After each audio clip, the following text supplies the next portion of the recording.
Hello viewers, চলে আসছি আজকে টুইন টাওয়ার স্যালোমা ব্রিজে। এটা হচ্ছে স্যালোমা ব্রিজ, তার পেছনে হচ্ছে টুইন টাওয়ার। অ্যান্ড স্যালোমা ব্রিজটা জাস্ট ওয়াও। কিন্তু আজকে যে সময় আসছি সেটা হচ্ছে সকাল টাইম। তো সকাল টাইমে প্রচুর ফাঁকা, এখানে কোনো লোক নেই। কিন্তু এটা যদি সন্ধ্যার পরে আসি তাহলে এখানে প্রচুর প্রচুর প্রচুর লোক। চিংড়ি বাজার যেটা বলা হয়, সেই মাছের বাজার, একদম সেরকম ভিড়। তো এখানে আজকে প্রচুর ফাঁকা। আমি যেসব ছবিগুলো তুলতে পারছি এবং ভিডিও করতে পারছি, এগুলো আসলে নর্মাল সময় আমি করতে পারি না কখনো। আজকে 2 বছর পর এই সুযোগটা পেলাম। সময়টা খুব কষ্ট করে ধরে নিয়ে আসছি। তো আজকে জাস্ট ওয়াও।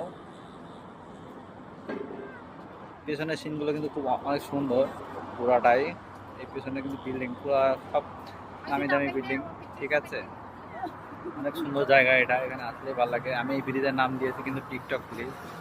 চাইলে আপনারা একটা নাম দিতে পারেন, কারণ ব্রিজটা অনেক সুন্দর এবং রাতের বেলা অনেক সুন্দর লাইটিং ব্রিজ এটা, এবং কালার চেঞ্জ হয়, যার কারণে আমি টিকটক ব্রিজ নাম দিয়েছি। তো ভালো থাকবেন, আল্লাহ হাফেজ।